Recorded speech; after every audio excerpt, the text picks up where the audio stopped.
Hello student, welcome to the Symbiosis classes. The Symbiosis class में student आप सबका स्वागत है। स्टूडेंट्स, आज का चैप्टर बहुत ही इंपॉर्टेंट होने वाला है, बहुत ही इंटरेस्टिंग होने वाला है। आज मैं आपके लिए लेकर आया हूँ क्लास 10th स्टैंडर्ड का साइंस, उसका सेकंड चैप्टर है पीरियडिक क्लासिफिकेशंस ऑफ एलिमेंट। हमारे प्रीवियस लेक्चर में हमने फर्स्ट चैप्टर ग्रेविटेशंस ये कंप्लीट किया था और उसके सारे जो इम्पोर्टेंट जो नोट्स थे वो मैंने आपको प्रोवाइड किया हो। अगर आपने हमारा प्रीवियस लेक्चर अगर आपने नहीं देखे होंगे तो हमारे इस चैनल पर जाकर आप देख सकते हो। अगर आप हमारे इस चैनल पर नए हो तो सब्सक्राइब करें, ताकि आपको हम जब भी ऐसे एजुकेशनल वीडियोस हम अपलोड करें तो उसका नोटिफिकेशन आपको मिलता है। तो चलिए हम स्टार्ट करते हैं। स्टूडेंट्स, हम आपके लिए हैंड रिटन नोट्स लाए हैं। गाइस, हमें इसको बनाने में बहुत मेहनत लगी है। इस पूरे चैप्टर में जितने भी इम्पोर्टेंट पॉइंट्स बनते हैं या प्रीवियस ईयर्स में आ चुके हैं, उन सभी को एक नोट्स के फॉर्म में पॉइंट टू पॉइंट कन्वर्ट कर लिया गया है। आप देख सकते हो, इस तरीके से हमने आपके लिए ये नोट्स बड़ी मेहनत के साथ बनाए हैं। आप ये नोट्स उन बच्चों के लिए है जो 100% मार्क लाना चाहते हैं, जो चाहते हैं एक जगह पूरा चैप्टर कवर हो जाए, बार बार उनको 10 जगह देखने की आवश्यकता ना पड़े। जो इस वीडियो के अंदर हमने हर टॉपिक को इंक्लूड कर लिया है, चाहे वो फिर एक्टिविटी बेस्ड क्वेश्चंस हो, नॉर्मल क्वेश्चंस हो या स्टडी बेस्ड क्वेश्चंस हो। हर तरीके के जो क्वेश्चंस होते हैं उनको पॉइंट टू पॉइंट नोट्स के फॉर्म में कन्वर्ट कर लिया गया है। इस नोट्स को बहुत सारे टीचर्स ने मिलकर सजेशन के साथ बनाया गया है, जो आपके साथ डिस्कस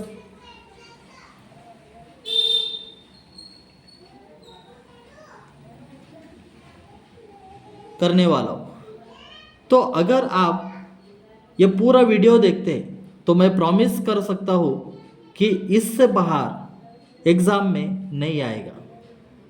तो चलिए हम स्टार्ट करते हैं।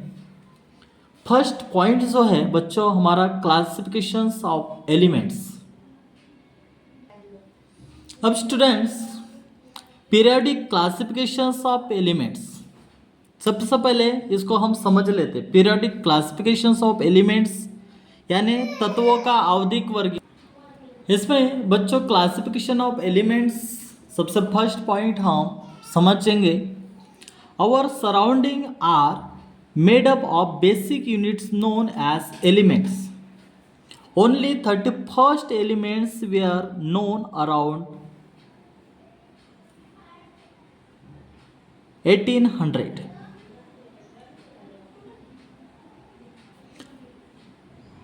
हमारा जो परिवेश है बुनियादी इकाइयों से बना है, जिन्हें तत्व कहा जाता है, जिन्हें एलिमेंट्स कहा जाता है। 1800 के आसपास केवल 31 एलिमेंट्स ज्ञात थे। कितने? 31 एलिमेंट्स ज्ञात थे। Later with technological advancement 63 elements were discovered.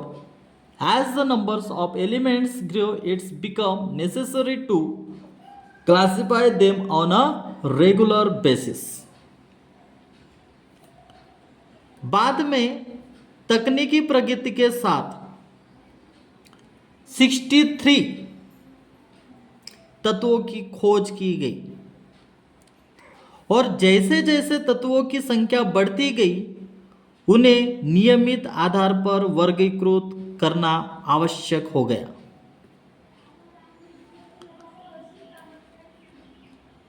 There are currently 118 elements, 93 of which are found naturally, and the rest were created in laboratories.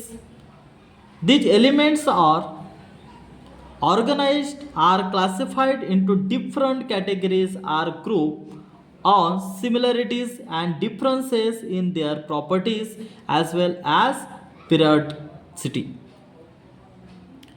वर्तमान में पाए जाते हैं कितने, वर्तमान में कितने पाए जाते हैं एलिमेंट्स, जिनमें से 93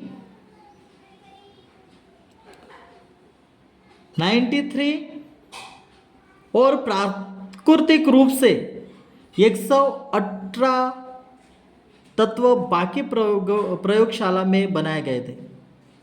इन तत्वों को उनके गुणों में समानता और अंतर के साथ साथ आवधिकता के आधार पर विभिन्न श्रेणियों या समूह में व्यवस्थित या वर्गीकृत किया गया है। Because the elements in the classifications of elements are arranged in groups known as periods. These classifications systems is known as the periodic classifications of elements. क्योंकि तत्वों के वर्गीकरण में तत्वों को समूह में व्यवस्थित किया जाता है, जिन्हें अवधि के रूप में जाना जाता है। इस वर्गीकरण प्रणाली को तत्व के आवधिक वर्गीकरण के रूप में जाना जाता है। फिर से हम समझते हैं इसको। क्लासिफिकेशन एलिमेंट्स, क्लासिफिकेशंस एलिमेंट्स के बारे में फिर से मैं आपको समझाने की कोशिश कर रहा हूँ बच्चों, आपको समझना है, बहुत ही इंपॉर्टेंट चैप्टर है ये। हमने पिछले मानकों में सीखा है कि किसी तत्व के सभी परमाणु एक ही प्रकार के होते हैं। किसी एलिमेंट्स के सभी परमाणु जो है वो एक ही प्रकार के होते हैं। आज वैज्ञानिक जगत को कितने 118 एलिमेंट्स ज्ञात हुए। कितने 118 एलिमेंट्स ज्ञात हुए। हालांकि वर्ष 1800 के आसपास केवल कितने थे, 30 तत्व ज्ञात हुए थे। सिर्फ 30 तत्व ज्ञात हुए थे, 31 और 30। इतने ही जो एलिमेंट्स थे वो एलिमेंट्स ज्ञात हुए थे। समय के साथ अधिक संख्या में तत्वों की खोज हुई। इन तत्वों के गुणों के बारे में अधिक से अधिक जानकारी एकत्र की गई। इनकी बड़ी संख्या में जो तत्व, अब इन जो एलिमेंट्स थे इनको एकत्रित जब किए तो इतनी बड़ी संख्या में तत्वों के अध्ययन को आसान बनाने के लिए वैज्ञानिकों ने उनके बारे में उपलब्ध विशाल जानकारी में यदि कोई पैटर्न हो तो उसका अध्ययन करना शुरू किया। आप जानते हैं कि प्रारंभिक वर्गीकरण में तत्वों को धातु और अधातु के समूह में वर्गीकृत किया गया था। बाद में तत्वों के एक अन्य वर्ग जिसे मेटालॉइड्स कहा जाता है,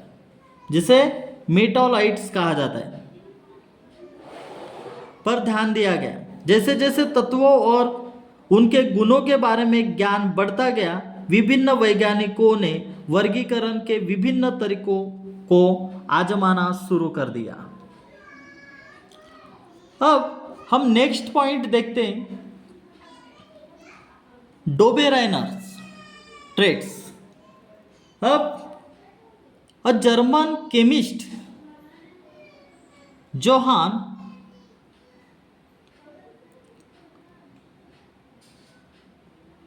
Wolfgang Dobereiner identified that elements with similar properties could be grouped together in group of 3 which were referred to as traits. The elements in a particular traits had similar chemical and physical properties. क्या है कि जो German रसायन तज्ञ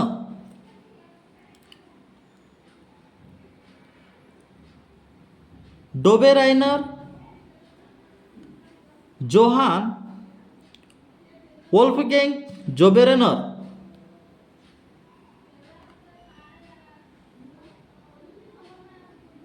इसने पहचाना कि समान गुणों वाले जो तत्व हो सकते हैं जो तीन के समूह में एक साथ समूहीकृत किया गया, उन्हें यंत्र के रूप में प्रतिपादित किया गया। एक विशेष त्रय के तत्वों के समान रसायन थे और भौतिक गुण। एग्जाम्पल के लिए यहां पर एग्जाम्पल मैं आपको समझाने की कोशिश करूंगा। डोबेराइनर जो था, वर्ष 1817 में एक जर्मन वैज्ञानिक डोबेराइनर ने सुझाव दिया कि तत्वों के गुण उनके परमाणु द्रव्यमान से संबंधित होते हैं। उन्होंने समान रासायनिक गुणों वाले तीन तीन तत्वों का समूह बनाया। 3 इन्होंने क्या किया? समान रासायनिक गुणों वाले तीन तीन तत्वों का समूह बनाया और उन्हें त्रिक कहा। क्या कहा? ट्राइड्स कहा।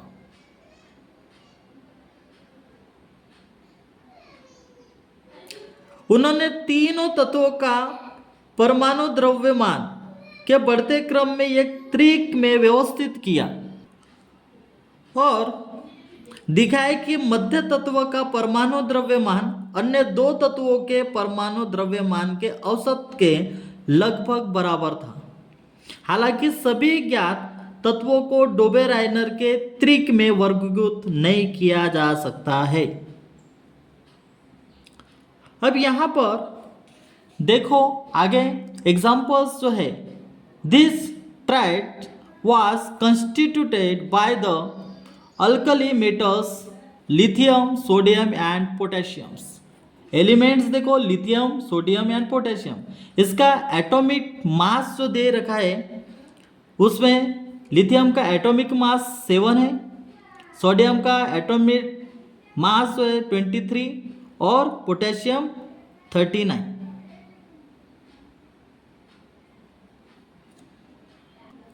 क्या कहते हैं एग्जाम्पल में कि इस ट्राइड का गठन क्षार धातुओं लिथियम, सोडियम एंड पोटेशियम द्वारा किया गया था। एलिमेंट्स है यहां पर लिथियम, सोडियम, पोटेशियम और परमाणु भार एटॉमिक मास जो है इन एलिमेंट्स का ये यहां पर दिया गया है। Then next point, the law of triads can be verified for these triads as follows. The atomic mass of sodium is equal to atomic mass of lithium plus atomic mass of potassium upon 2. यानी इस त्रय के लिए त्रय के नियम को सत्यापित किया जा सकता है, जैसे कि सोडियम का परमाणु द्रव्यमान, the atomic mass of sodium, sodium का परमाणु मान द्रव्यमान इज इक्वल टू क्या है यहां पर पोटेशियम, लिथियम का यानी परमाणु द्रव्यमान जो है वो लिथियम का है, देन प्लस पोटेशियम का परमाणु द्रव्यमान अपॉन 2। देन यहां पर the atomic mass of sodium क्या है यहां पर, एटॉमिक मास ऑफ लिथियम कितना है, एटॉमिक मास लिथियम का एटॉमिक मास कितना है बच्चों 7 है, यहां पर हमने 7 लिखा, plus atomic mass of potassium, potassium का मास कितना है 39 है, यहां पर हमने 39 लिखा। अब 7 प्लस 39 कितना हो जाएगा बच्चों? 46 एंड 46 अपॉन 2 देन 23 टू जा कितना हो जाएगा? 46 46 divided by 2 2 divided by 40 is 46 is equal to 23। ये कॉन्सेप्ट आप समझ गए होंगे बच्चों। नेक्स्ट पॉइंट की ओर हम बढ़ते आगे। Thus the law of trades is verified for this trade। इस प्रकार इस त्रय के लिए नियम का जो प्रतिपादन किया जाता है,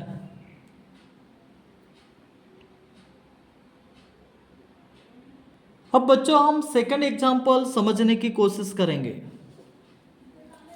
यहां पर example second, this triads consisted of sulphur, selenium and tellurium. तो सबसे पहले बच्चों फर्स्ट एग्जाम्पल्स और भी मैं आपको समझाने की कोशिश करूंगा। देखो ये जो lithium, atomic mass of lithium plus atomic mass of potassium, ये और सी को हमने प्लस किए और डिवाइड किए 2 से, तो ये 23 हमें मिला। ये 23 तो यहाँ ये वेरीफाइड होता है कि ये डोबेराइनर लॉ है, लॉ के अकॉर्डिंग है। अगर ये 23 या अगर बी से अगर नहीं मिलता है तो वो डोबेराइनर लॉ नहीं है। ये बस आपको ये कॉन्सेप्ट आपको ध्यान में रखना है।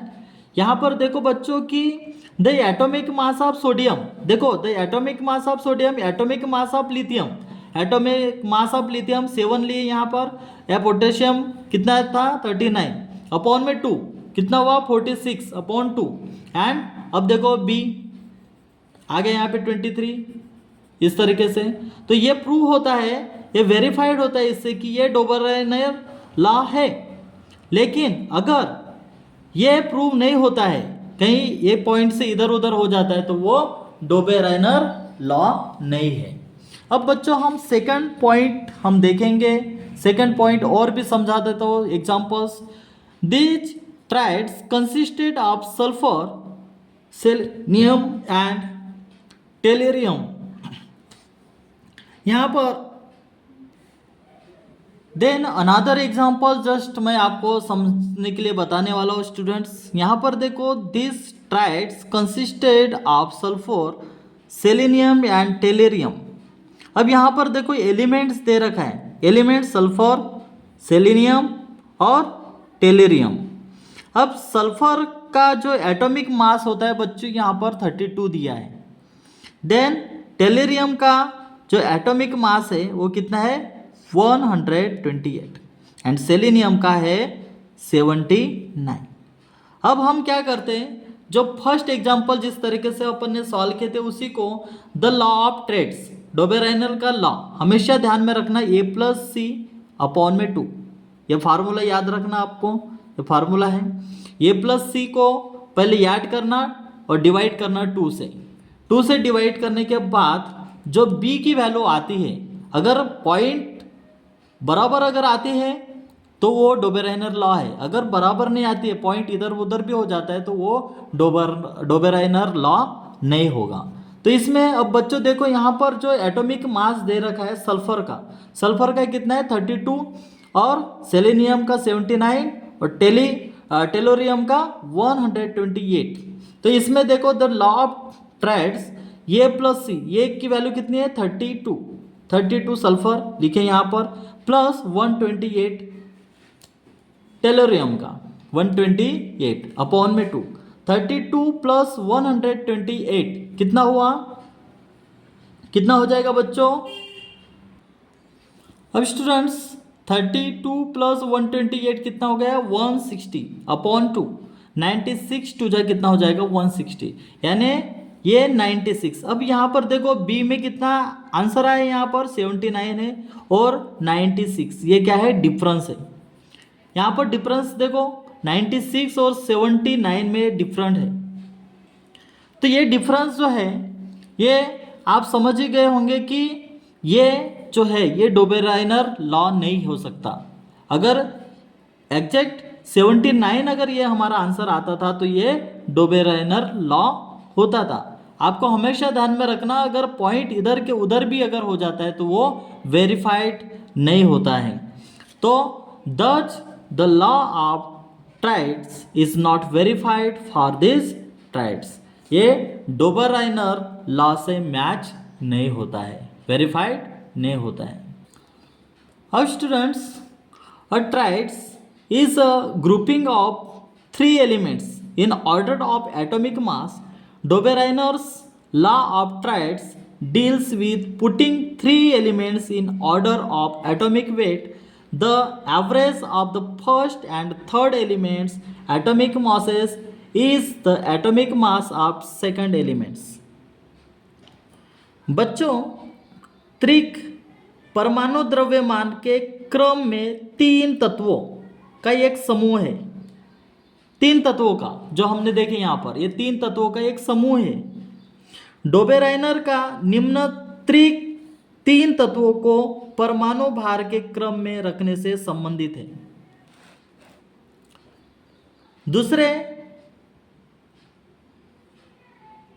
दूसरे एलिमेंट के परमाणु द्रव्यमान में पहले और तीसरे तत्व के परमाणु द्रव्यमान का औसत, यानी बच्चों फिर से मैं आपको समझाने की कोशिश करता हूं, आपके टेक्स्ट बुक में जो एग्जांपल्स दे रखे हैं उसके बारे में। ये देखो स्टूडेंट्स, डोबेराइनर लॉ, यहां पर फर्स्ट जो एग्जांपल्स है, लिथियम कितना है, उसका एटॉमिक मास 6.9 है। देन पोटेशियम का जो एटॉमिक मास है वो 39.1 है। बच्चों आपको समझना है इसको। और जो सोडियम है, सोडियम का एटॉमिक मास कितना है, 23.0। अब देखो डोबेराइनर लॉ का इस्तेमाल करना है अपने को, A+C/2। देखो A+C/2 फार्मूला है।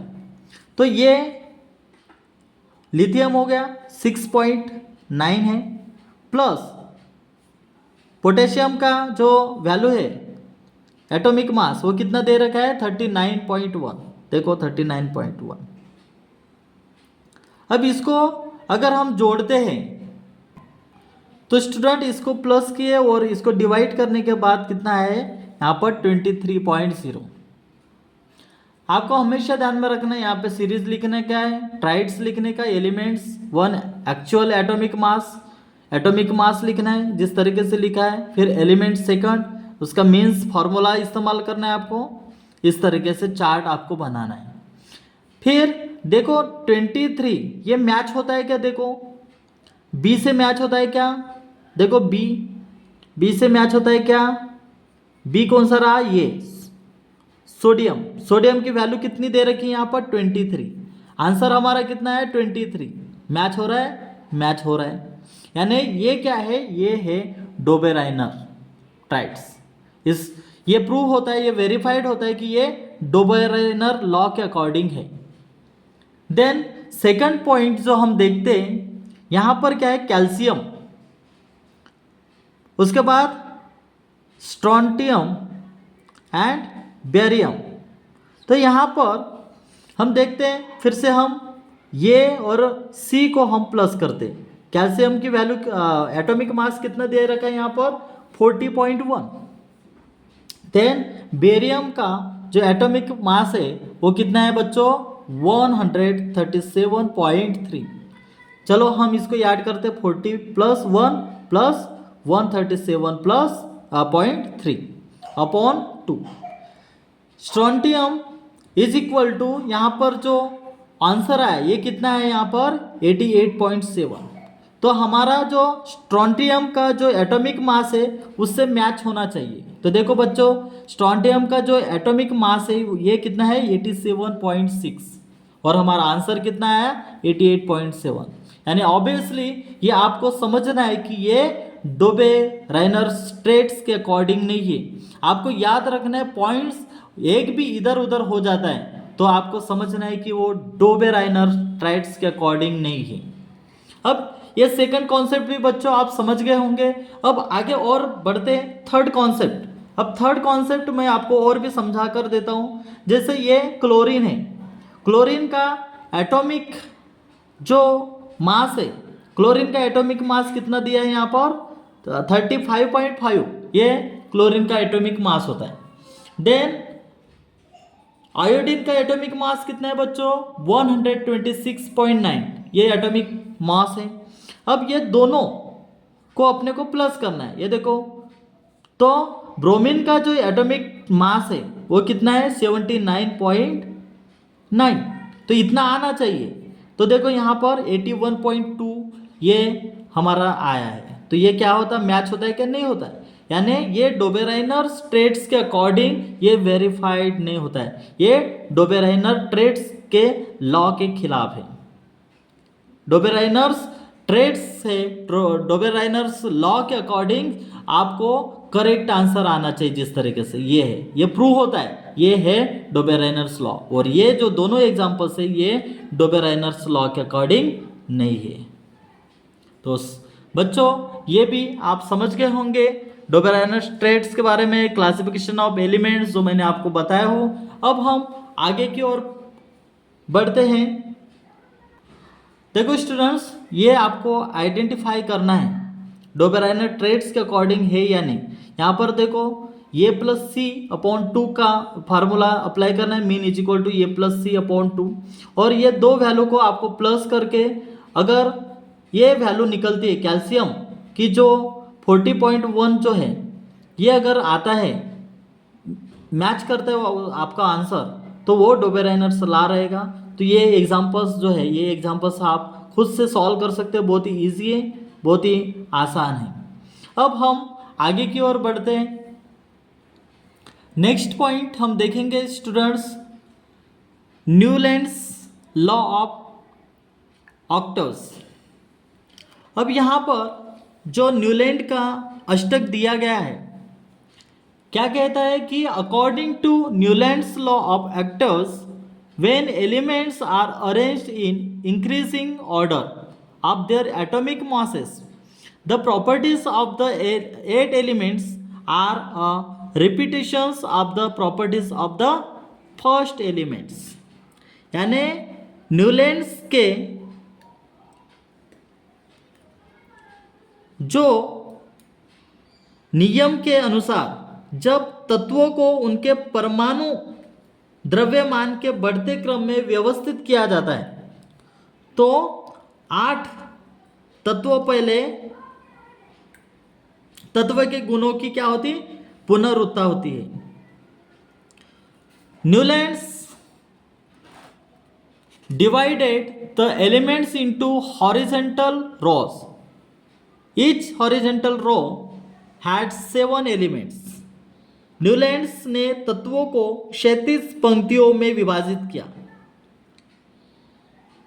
प्रत्येक क्षैतिज पंक्ति में 7 तत्व पाए जाते हैं, 7 एलिमेंट्स होते हैं न्यूलैंड्स के क्षैतिज पंक्तियों में। एग्जाम्पल्स जो दिया गया है बच्चों, यहां पर देखो, let us take a row from Newlands classification of elements. If we take the elements lithium, beryllium, boron, carbon, nitrogen, oxygen, fluorine and sodium. Lithium is the first element and sodium the 8th। अब यहाँ पर बच्चों आपको समझना है कि हम एक पंक्ति का रूप ले, यहाँ पर एक पंक्ति है। न्यूलैंड्स तत्वों का जो वर्गीकरण है, यदि हम ये सब एलिमेंट्स अगर लेते हैं तो लिथियम पहला तत्व है। लिथियम ये जो है ये हमारा क्या है, फर्स्ट तत्व है, एलिमेंट्स है। और सोडियम जो है ये हमारा कौन सा तत्व है, 8वां तत्व है। फर्स्ट तत्व लिथियम और सोडियम कितना है, आठवां तत्व, एट्थ एलिमेंट से।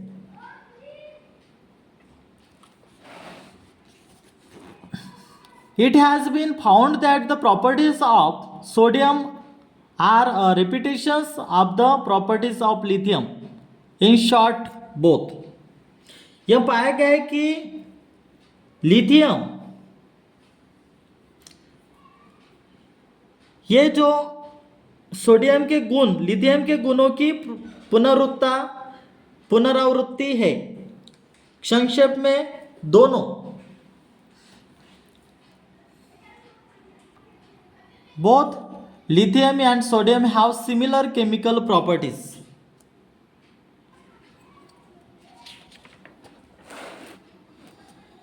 लिथियम और सोडियम में समान रसायन होते हैं, समान प्रॉपर्टीज होते हैं। यानी बच्चों, ये जो लिथियम है ये सोडियम से मैच करता है, ये जो लिथियम है ये सोडियम से मैच करता है। फिर से मैं आपको समझाने की कोशिश करूंगा। जो न्यूलैंड्स लॉ ऑफ ऑक्टेव्स जो है, ये कुछ प्रॉपर्टीज उसके मैच करते हैं लिथियम और सोडियम के।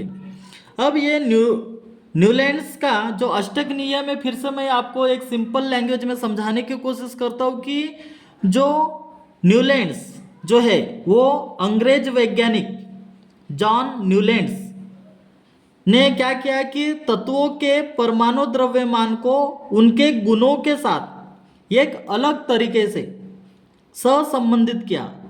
और वर्ष 1866 में न्यूलैंड्स ने उस समय ज्ञात तत्वों को उनके परमाणु द्रव्यमान के बढ़ते क्रम में व्यवस्थित किया। इसकी शुरुआत सबसे हल्के तत्व हाइड्रोजन से हुई और अंत थोरियम पर हुआ। उन्होंने पाया कि प्रत्येक आठवें तत्व के गुण पहले के समान थे।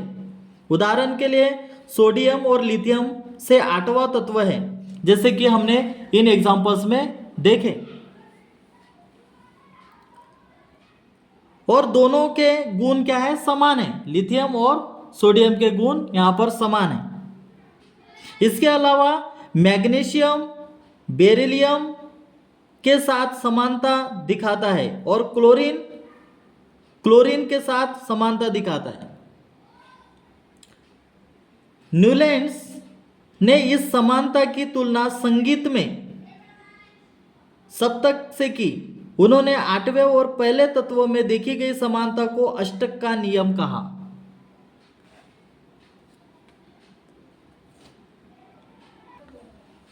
अब बच्चों आपके टेक्स्ट बुक में से समझेंगे लॉ ऑफ ऑक्टेव्स।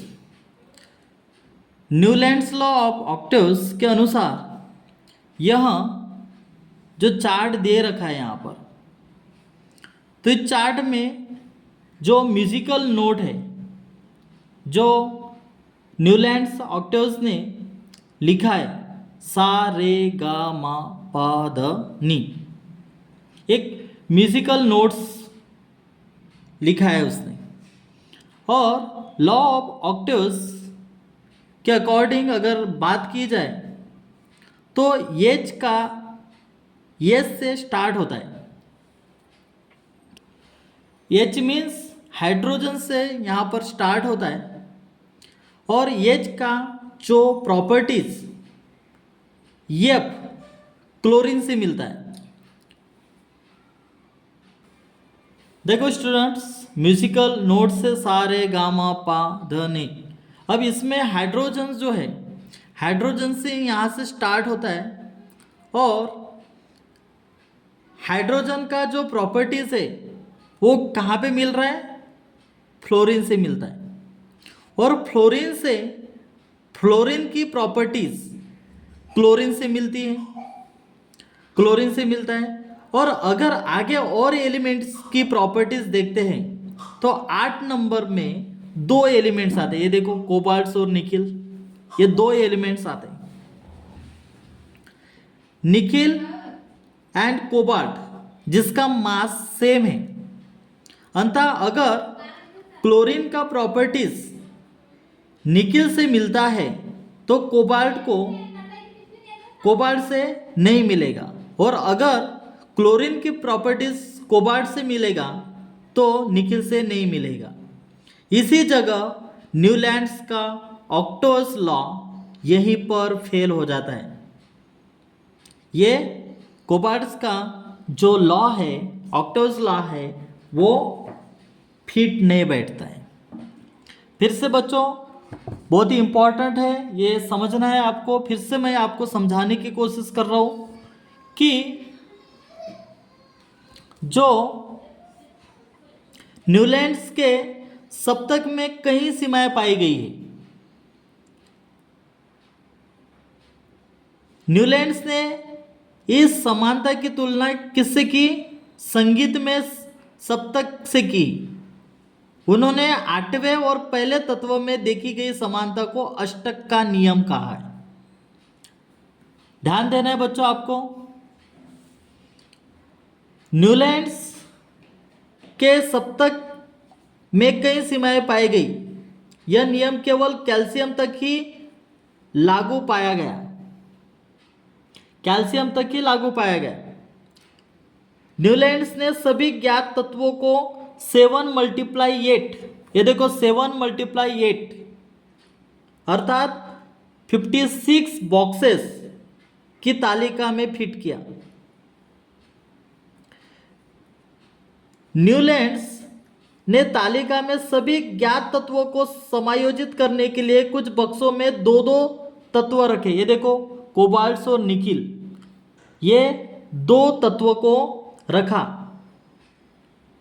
उदाहरण के लिए कोबाल्ट, निकिल, सेरियम और लैथेलियम। इसके अलावा उन्होंने विभिन्न गुणों वाले कुछ तत्वों को सप्तक में एक ही नोट के नीचे रखा। अब अगर बात की जाए तो कोबाल्ट और निकिल, आपको समझना है कि न्यूलैंड्स लॉ ऑफ ऑक्टोस के अनुसार हाइड्रोजन से क्या होता है? स्टार्ट हुआ है। ये देखो यहां से हाइड्रोजन से स्टार्ट हुआ, हाइड्रोजन से स्टार्ट होता है, और हाइड्रोजन का जो प्रॉपर्टीज ये फ्लोरीन से मिलता है। ये देखो फ्लोरीन से यहां पे मिला है 1 2 3 4 5 6 7 8 से 8 फ्लोरीन से मिलता है, और फ्लोरीन की प्रॉपर्टीज क्लोरीन से मिलता है। अगर आगे और एलिमेंट्स की प्रॉपर्टीज देखते हैं तो 8 नंबर में 2 एलिमेंट्स आते हैं। ये देखो कोबाल्ट और निकिल, ये 2 एलिमेंट्स आते हैं।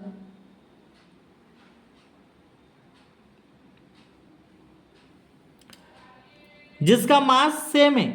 अब यहां पर देखना कोबाल्ट और निकिल का जो मास है, एटॉमिक मास है, वो सेम है बच्चों। यहां पर देखो, ये देखो ये कोबाल्ट है 58.933 एंड ये 58 पॉइंट देखो, कोबाल्ट और निकिल का जो एटॉमिक मास है वो सेम है। तो इसलिए निकिल और कोबाल्ट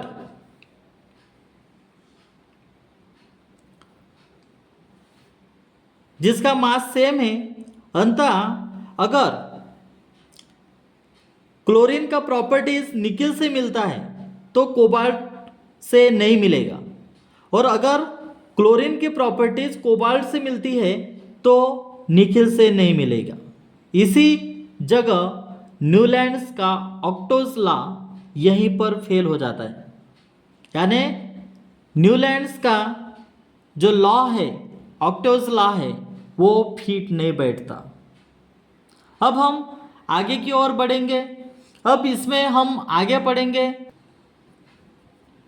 न्यूलैंड्स ने यहाँ पर यही मिस्टेक किया है कि अगर एटॉमिक मास के जगह पर इसने अगर एटॉमिक नंबर लिया होता तो शायद ही न्यूलैंड्स लॉ ऑफ ऑक्टोस, ये न्यूलैंड्स जो है ये सक्सेस हो सकता था, शायद सक्सेस हुआ रहा था। लेकिन एटॉमिक नंबर्स की जगह पे उसने एटॉमिक मास लिया और वो मैच नहीं हुआ, इसलिए वो उसका जो थ्योरी है ये सक्सेस नहीं हुआ।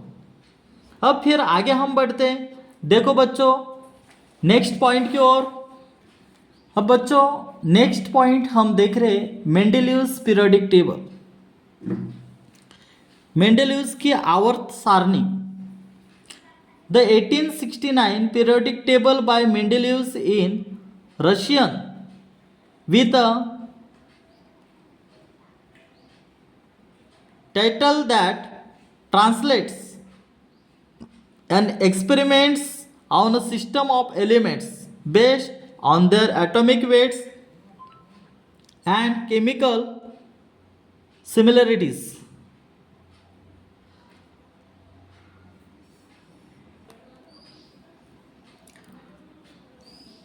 Mendeleev's 1869 periodic table by Mendeleev in the Russian.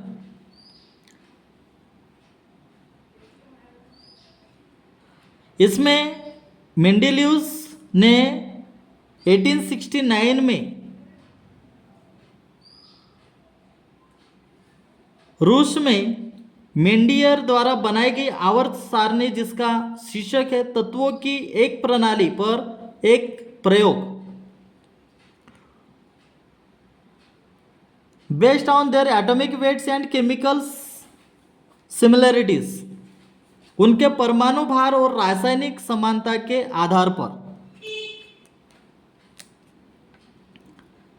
Then Mendeleev arranged the elements known at that time in order of increasing atomic masses, and this arrangement was called the periodic table. Element with similar properties were grouped into vertical rows called columns.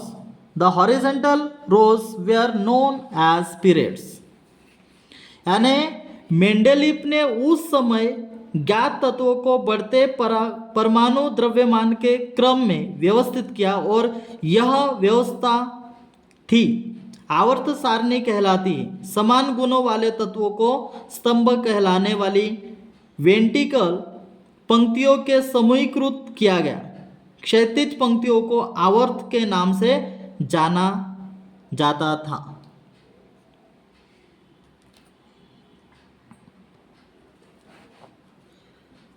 रूसी वैज्ञानिक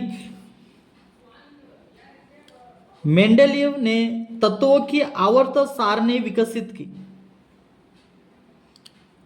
1869 to 1872 के अवधि के दौरान Mendeleev की आवर्त सारणी सबसे महत्वपूर्ण चरण है। तत्वों के वर्गीकरण में मेंडेलीव ने मौलिक संपत्ति माना। तत्व अर्थात परमाणु द्रव्यमान,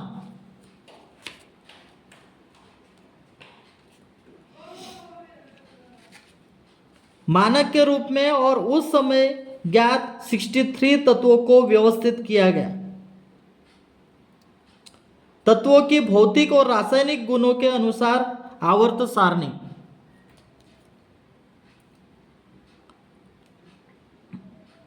देन नेक्स्ट पॉइंट हमारा students, merit of Mendeleev's periodic table. Merits of Mendeleev's periodic table. Next point, it was better than previous attempts as it was based on the more fundamental properties. Students, यह Mendeleev की आवर्त सारणी first point यह पिछले प्रयास से बेहतर था, क्योंकि यह अधिक मौलिक संपत्ति पर आधारित था। नेक्स्ट हम आगे बढ़ते बच्चों, यहां पर एलिमेंट्स फिजिकल और केमिकल। बच्चों मेंडेलीव ने इकाई एल्यूमिनियम बताया। उसने इकाई एल्यूमिनियम और गैलियम की खोज होने से पहले ही उसने प्रॉपर्टीज को बता दिया। यहाँ पर इसने मेंडेलीव ने पहले ही इन दोनों की प्रॉपर्टीज को बता दिया। एल्यूमिनियम और गैलियम तो यहाँ पर उसके इन दोनों के एटॉमिक मास को भी मेंडेलियस ने बता दिया, डेंसिटी को भी यहाँ पर बता दिया उसने, melting point, formula of chloride, formula of oxide, nature of oxide, इसके पहले ही उसने यहाँ पर मेंडेलियस ने बता दिया। तो स्टूडेंट्स, मेंडेलियस ने जो इकाई एल्यूमिनियम और गैलियम की जो प्रॉपर्टीज को बताया, उसमें एलिमेंट्स जो है इसमें फिजिकल और केमिकल बताया था, उसमें डेंसिटी, मेल्टिंग पॉइंट और बॉइलिंग पॉइंट। देन आगे properties of elements are periodic in function of their atomic masses, यानी जो तत्वों की जो प्रॉपर्टीज थी उनके परमाणु द्रव्यमान के कार्य में आवधिक होती है। Then Mendeleev's mistake was that he choose the atomic mass, यानी मेंडेलीव की गलती यह थी कि उन्होंने परमाणु द्रव्यमान को चुना। यहाँ पर भी इनका जो थ्योरी है मेंडेलियस का, ये मेंडेलियस की भी थ्योरी यहाँ पर रॉन्ग होती है। अब नेक्स्ट पॉइंट की ओर हम बढ़ते आगे। आगे जो है of the elements which is the atomic weight. अब स्टूडेंट्स, ये मेरिट्स के पॉइंट्स है, ये आपको ध्यान में रखना है नोट्स के फॉर्म में। It was better than previous attempts as it was based on the more fundamental properties then of the elements which is the atomic weight. Second point,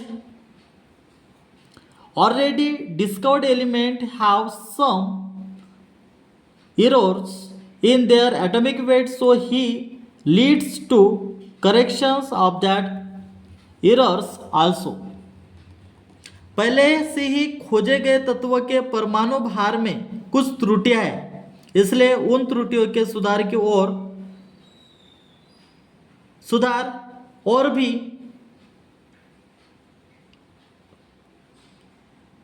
की ओर ले जाता है।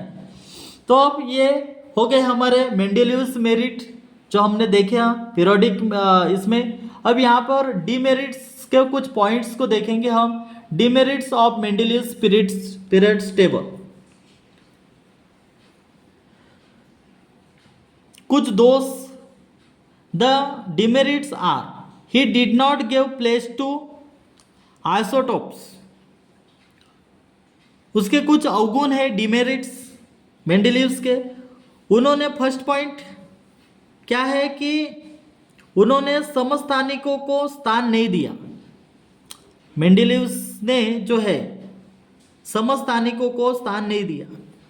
सेकंड, पोजीशंस ऑफ रेयर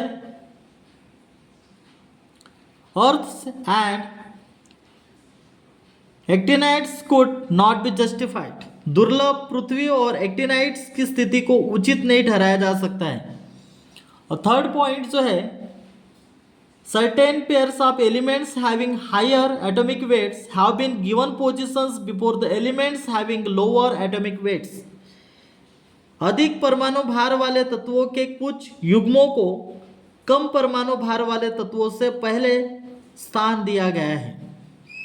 इस तरीके से हमने students मेंडेलियस periodic table के merit और डिमेरिट्स को हमने देखे। ये पॉइंट्स आपको ध्यान में रखना है। अब आगे और भी हम पढ़ेंगे। आगे नेक्स्ट पॉइंट है हमारा मॉडर्न पीरियोडिक लॉ।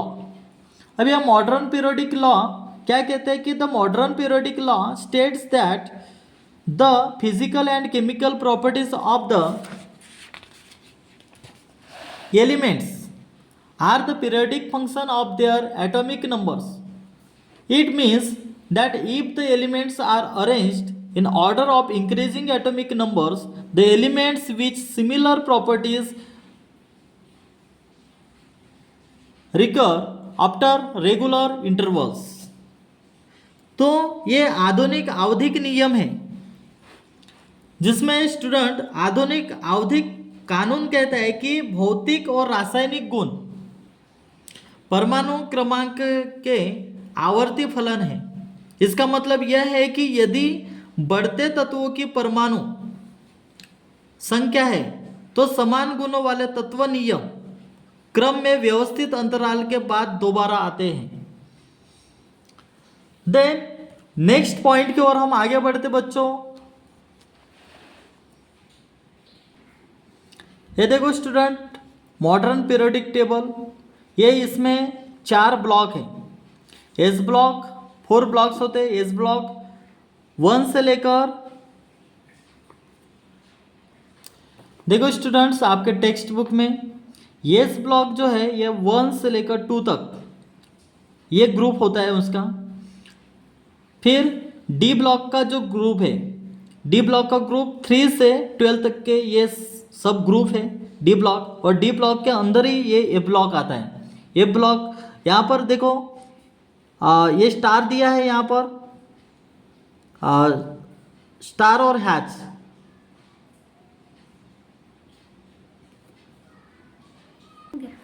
और पी ब्लॉक का ये देखो 13 से 18 तक के ये ग्रुप बन गए यहाँ पर। ऐसे ये 4 ब्लॉक्स हो गए यहाँ पर, जो atomic number, symbol, name, atomic mass के जो ब्लॉक है 4 ब्लॉक है। एस ब्लॉक में 1 से 2 तक के ये दो ग्रुप आएंगे। डी ब्लॉक में 3 से 12 तक के आएगा। और इसी के अंदर ये ए ब्लॉक आएगा और उसके बाद आएगा पी ब्लॉक। तो ये मॉडर्न पीरियोडिक टेबल के टेबल्स ब्लॉक है।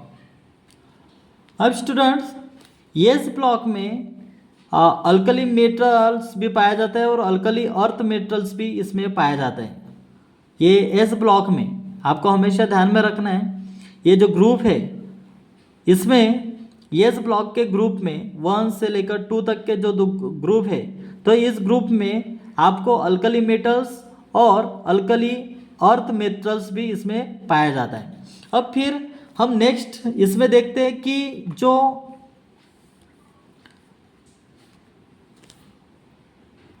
फिर डी ब्लॉक के ग्रुप में देखो स्टूडेंट्स 3 से लेकर 12 तक के, इसमें ये जो डी ब्लॉक के ग्रुप में जो पीला कलर में दे रखा है यहाँ पर ब्लॉक, तो इसमें ट्रांजिशंस एलिमेंट पाए जाते हैं, ट्रांजिशन एलिमेंट पाए जाते हैं। देन उसके बाद 13 से 18 तक के जो पी ब्लॉक ग्रुप है, तो ये पी ब्लॉक ग्रुप में क्या क्या पाया जाता है, इसमें आपको याद रखना है metal, non metal, metalloids and stable gases and halogen gases भी इसमें पाए जाते हैं। ये आपको पता होना, आपको ध्यान में रहना चाहिए कि पी ब्लॉक में ये पी ब्लॉक ग्रुप में जो एलिमेंट्स हैं जो दिए गए 13 से 18 तक के जो ग्रुप है, तो पी ब्लॉक ग्रुप में आपको फिर से मैं वापस दोहराता हूँ कि उसमें metal, non metal, metalloids and stable gases and halogen इसमें पाए जाते हैं।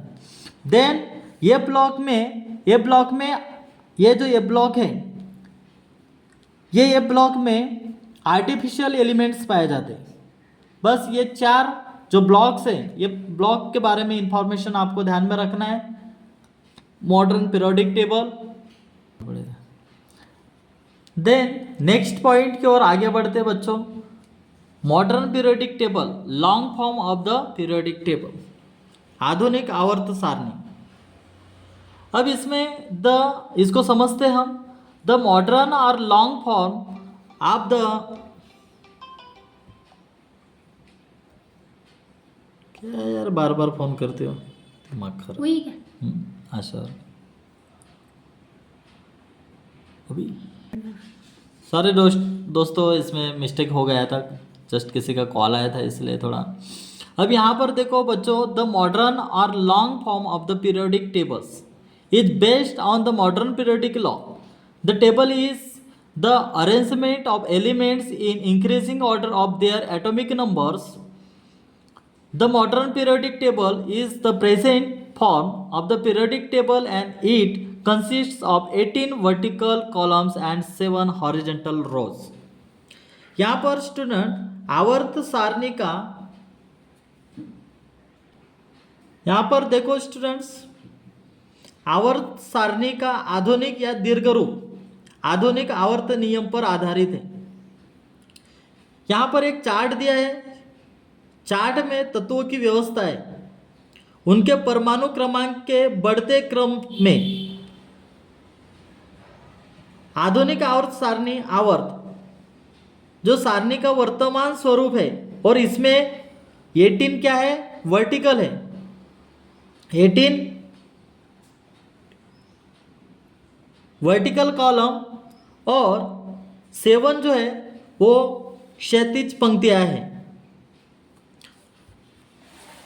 देन आगे हमारा नेक्स्ट पॉइंट है structure of the modern periodic table. There are modern periodic table, there are 7 horizontal rows called periods and 18 vertical columns 1 to 18 called groups. The arrangement of the periods and groups results in formation of boxes.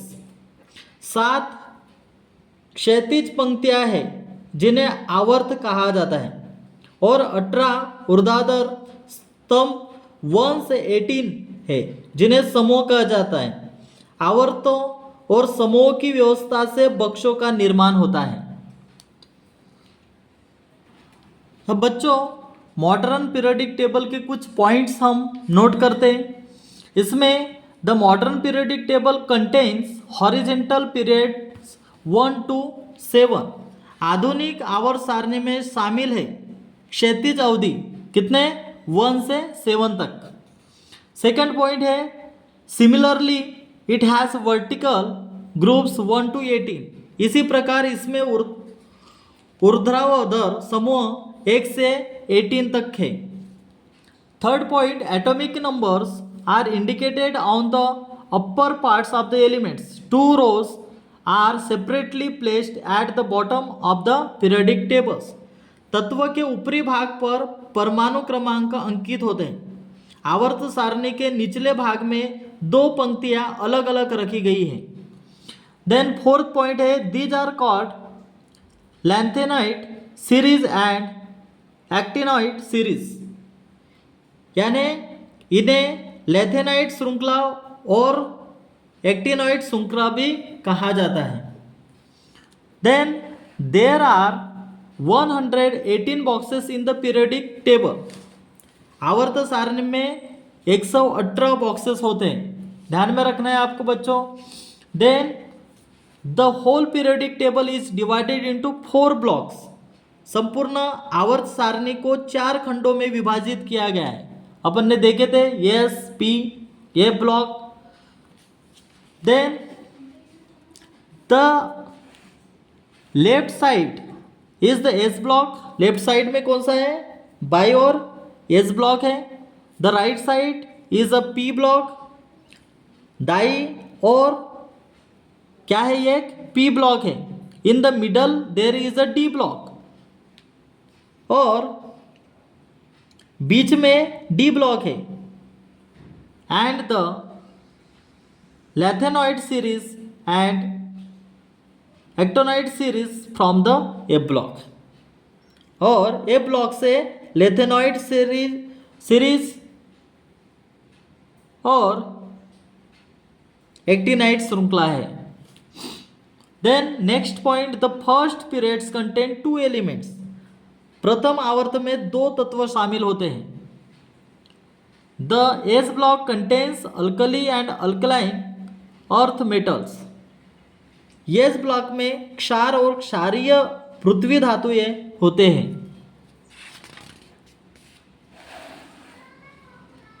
Then the P block contains metal, non-metals and metalloids. P block में क्या क्या पाए जाते हैं, metals, non metals और metalloids, धातु, अधातु और उपधातु पाए जाते हैं। The D blocks contain transition method etcetera. D block में संक्रमण धातुएं आदि शामिल है। ये पॉइंट्स आपको हमेशा ध्यान में रखना है। नेक्स्ट पॉइंट की ओर हम आगे बढ़ते बच्चों, modern periodic table and electronic configurations of elements. आधुनिक आवर्त सारणी और तत्वों का इलेक्ट्रॉनिक विन्यास। अब यहाँ पर periods, regular gradations in properties from left to right, neighbouring elements after slightly in properties. अब यहाँ पर कुछ अवधि दे रखी है संपत्तियों में बाएं से दाएं नियमित उन्नयन गुणों में थोड़ा बात पड़ोसी तत्व, जैसे यहाँ पर अब इसका स्टूडेंट्स इलेक्ट्रॉनिक विन्यास देखते हैं अपन। ये देखो लिथियम का पहले ऑर्बिट में 2 होगा, सेकंड ऑर्बिट में 1 होगा। बेरियम का फर्स्ट ऑर्बिट में 2 होगा और सेकंड ऑर्बिट में 2 होगा। तो देखो यहाँ पर काउंट करोगे तो 3 और 4, ये देखो 2 + 2 यहाँ पर समझ में आता है। वैसे ही आप बोरान में देखो, बोरान में फर्स्ट ऑर्बिट में 2 है, सेकंड ऑर्बिट में 3 है, इसको अगर काउंट करोगे तो 5 एलिमेंट्स आ जाएंगे उसमें। देन कार्बन की अगर बात की जाए तो कार्बन में फर्स्ट ऑर्बिट में 2 है, सेकंड ऑर्बिट में 4 है, इसका टोटल कितना है 6 हो गया, 6 एलिमेंट्स हो गए उसमें। 6 इलेक्ट्रॉनिक कॉन्फ़िगरेशंस ऑफ एलिमेंट्स हो गए। देन इलेक्ट्रॉनिक विन्यास। अब देन नाइट्रोजन में देखो स्टूडेंट्स फर्स्ट ऑर्बिट में 2 है, सेकंड ऑर्बिट में 5 है, ये टोटल 7 हो जाते हैं। ऑक्सीजन की अगर बात करें तो फर्स्ट ऑर्बिट में 2 है, सेकंड ऑर्बिट में 6 है, टोटल 8 हो जाते हैं। देन फ्लोरीन में भी 2 है फर्स्ट ऑर्बिट में और सेकंड ऑर्बिट में 7 है, और नियॉन में भी 2 फर्स्ट ऑर्बिट में और सेकंड ऑर्बिट में 8 है। तो ये टोटल अगर देखोगे तो इलेक्ट्रॉनिक विन्यास जो है ये टोटल दे रखे इनके। अब periods, number of shells which in is filling, अवधि जो भर रहे हैं। अब थर्ड देखो स्टूडेंट्स, इसमें एलिमेंट्स है, एटॉमिक नंबर है और ये इलेक्ट्रिक कॉन्फ़िगरेशन है। अब इसमें देखो स्टूडेंट्स थर्ड, इसमें ये सोडियम है, सोडियम के जो नंबर्स है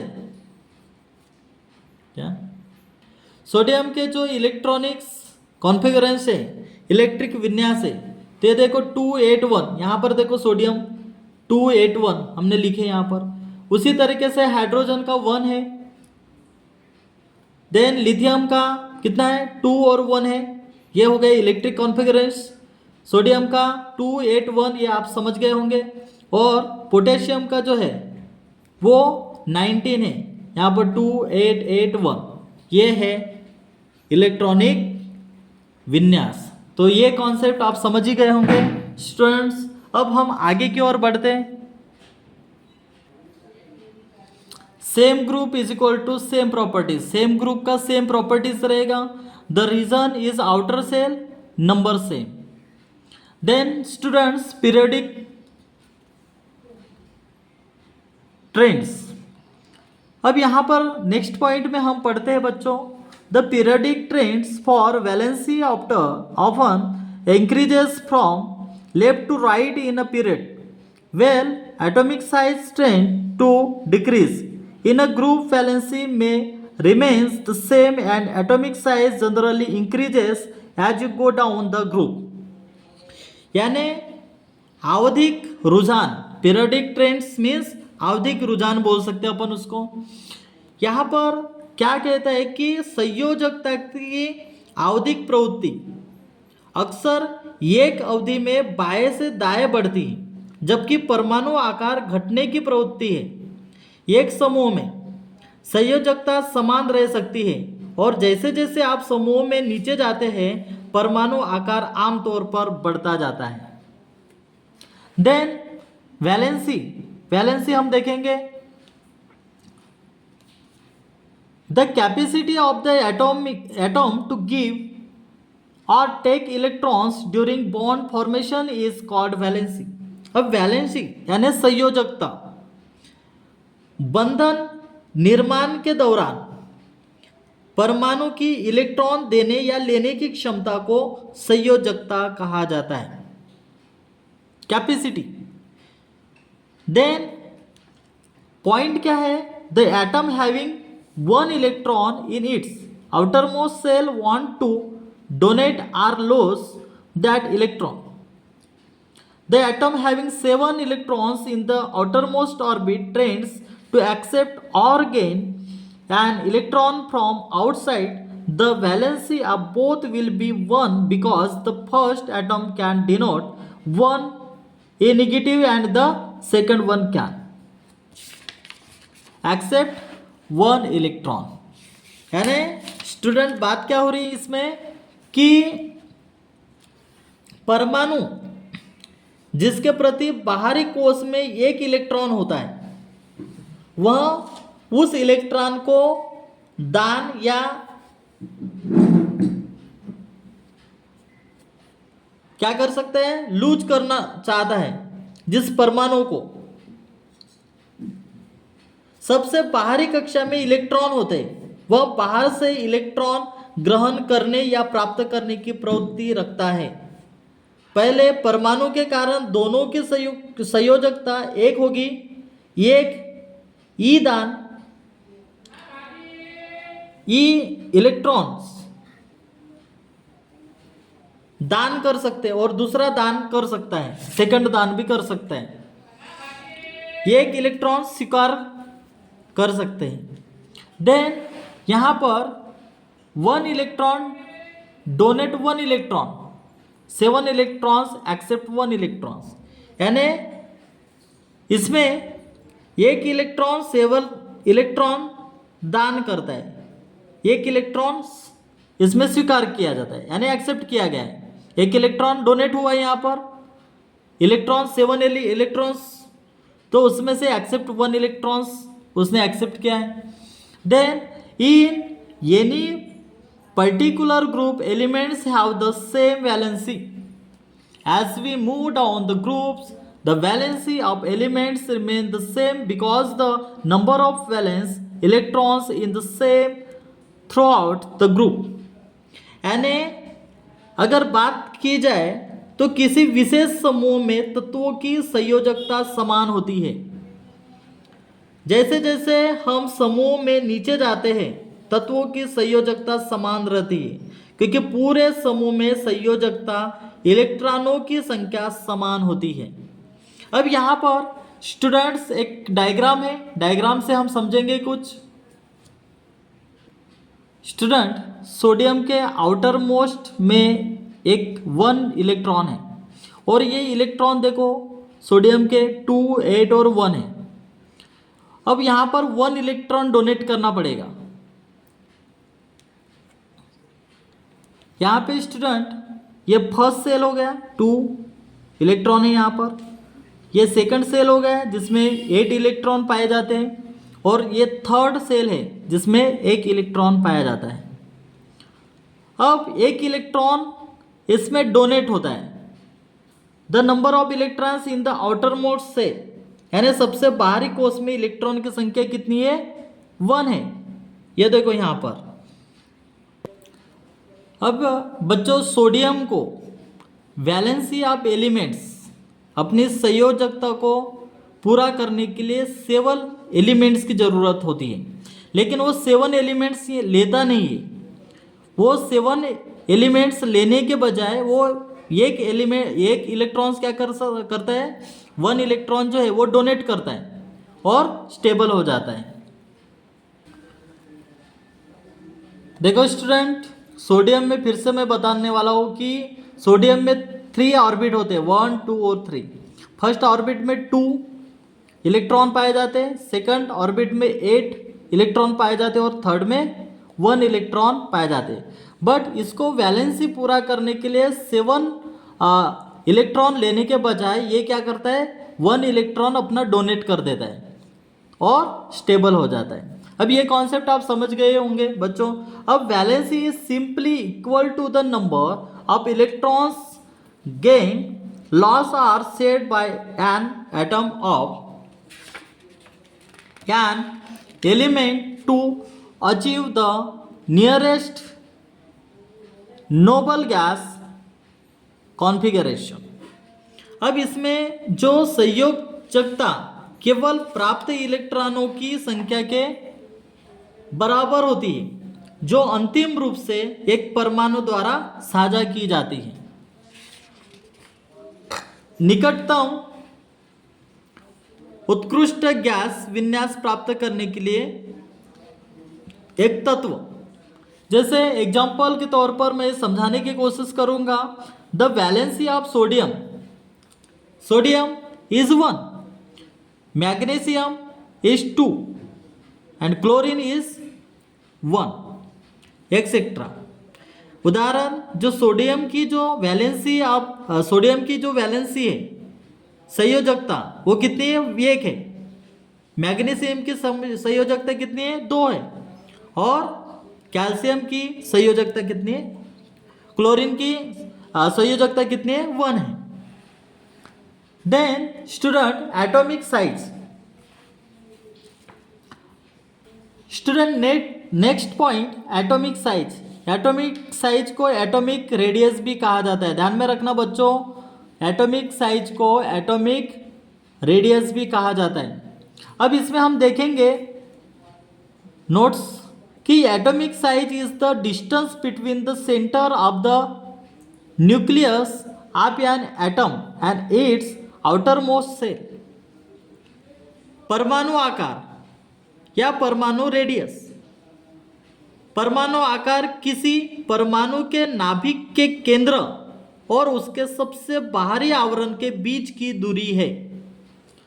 in basic chemistry the atomic radius is defined as the shortest distance between the atoms nucleus and the outer most shell of the atom. बुनियादी रसायन विज्ञान में परमाणु त्रिज्या को परमाणु के नाभिक और परमाणु के सबसे बाहरी आवरण के बीच की सबसे छोटी दूरी के रूप में परिभाषित किया गया है। Then atomic radius is expressed in the unit picometre which is smaller than nanometre. 1 picometre is equal to 10 to the power -12 metre. यहाँ पर एक distance between nucleus and atomic radius, यहाँ पर एक परमाणु जो रेडियस है वो शो किया गया है। क्या कहता है कि परमाणु त्रिज्या को इकाई पिकोमीटर में व्यक्त किया जाता है, जो नैनोमीटर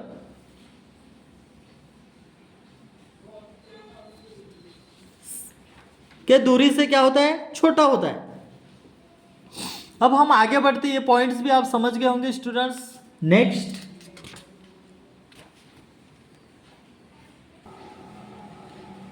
ये देखो स्टूडेंट्स, डायग्राम समझ के लेते हैं हम।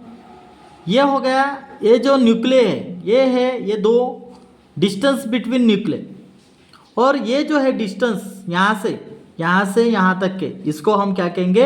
एटॉमिक रेडियस कहेंगे। ये हो गया हमारा एटॉमिक रेडियस। अब देखो स्टूडेंट, ये एग्जांपल्स मैं आपको समझाने की कोशिश कर रहा हूँ फिर से। यहाँ पर देखो, जितने ऑर्बिट ज़्यादा होंगे उतने एटॉमिक रेडियस कम होगा। जितना ऑर्बिट की संख्या ज़्यादा होगी उतना एटॉमिक रेडियस कम होगा। अब यहाँ पर देखो बच्चों, एल्यूमिनियम, बोरान, कार्बन, हाइड्रोजन। यहाँ पर देखो बच्चों, इसमें जो ऑर्बिट की संख्या है यहाँ पर 3 है, 1 2 3, यहाँ पे 2 है, यहाँ पर 2 है। आपको एटॉमिक नंबर अगर पता होगा तो आप एटॉमिक रेडियस निकाल सकते हो, ये आपको पता होना जरूरी है। एटॉमिक नंबर, ये देखो, एल्यूमिनियम, बोरान, कार्बन, हाइड्रोजन, ये एटॉमिक नंबर आपको पता होना चाहिए, तब आप एटॉमिक रेडियस निकाल सकते हो।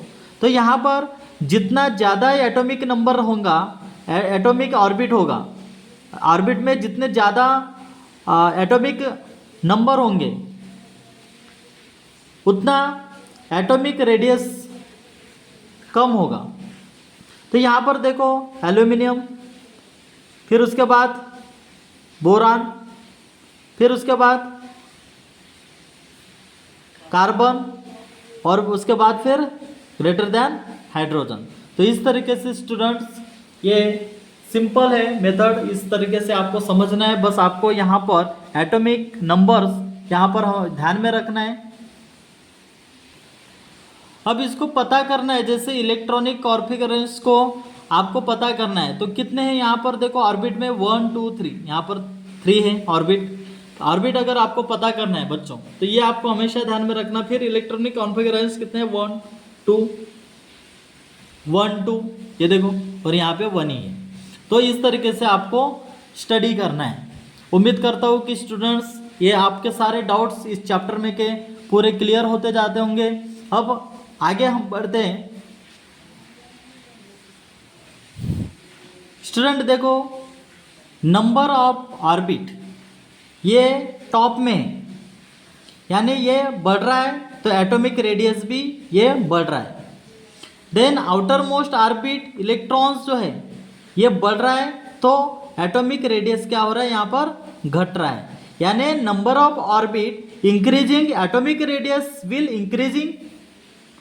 Then second point, electron in outer most orbit increasing, then atomic radius decreasing. तो ये आपको ध्यान में रखना है। जब नंबर ऑफ ऑर्बिट जो है ये टॉप पर जाते हैं, तब एटॉमिक रेडियस क्या होता है, इंक्रीज होता है, यानी बढ़ते रहता है। और इलेक्ट्रॉन या ये इलेक्ट्रॉन जो आउटर मोस्ट ऑर्बिट जो है, इसका जो आउटर ऑर्बिट इलेक्ट्रॉन जो है ये जब बढ़ता है, इंक्रीज होता है, तब क्या होता है कि एटॉमिक रेडियस जो है वो क्या होता है, घटता है। तो ये कॉन्सेप्ट आप समझ गए होंगे। अब इसमें देखो student, metallic and non metallic character. अब इसमें धात्विक और अधात्विक गुण हम देखेंगे। अब मेटल्स, इलेक्ट्रॉन लॉस होता है मेटल्स में और स्टेबल होता है। जैसे सोडियम का एग्जांपल मैंने बताया था।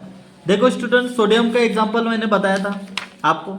यहाँ पर देखो, यहाँ पर 1 इलेक्ट्रॉन डोनेट करते हैं, लॉस होता है और फिर स्टेबल होता है।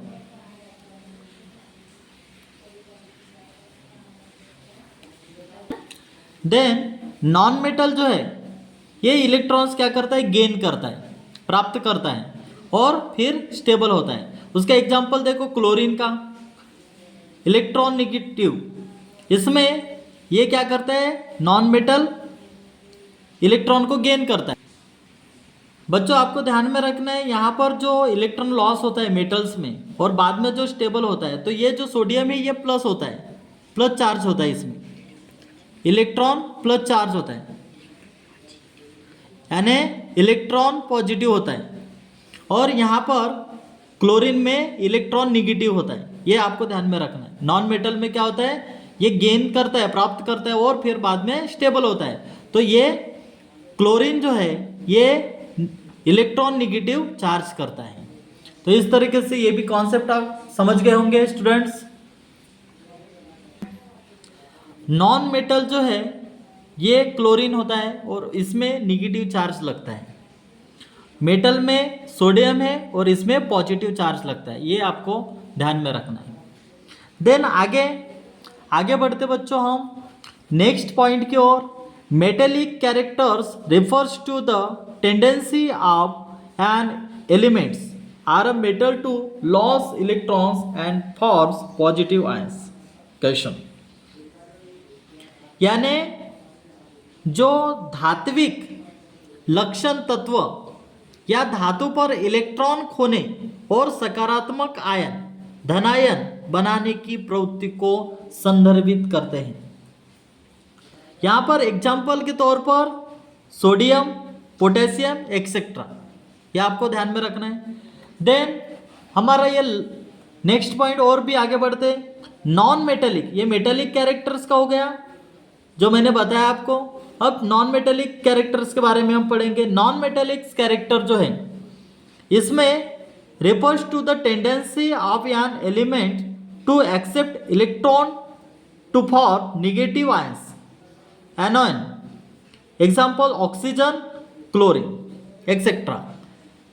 जो नॉन मेटेलिक कैरेक्टर से गैर धात्विक लक्षण किसी तत्व की इलेक्ट्रॉन को स्वीकार कर बनाने की प्रवृत्ति को दर्शाता है, ऋणात्मक आयन बनाते हैं उदाहरण जैसे ऑक्सीजन और क्लोरीन, इस तरीके से ये कुछ एग्जाम्पल्स है बच्चों।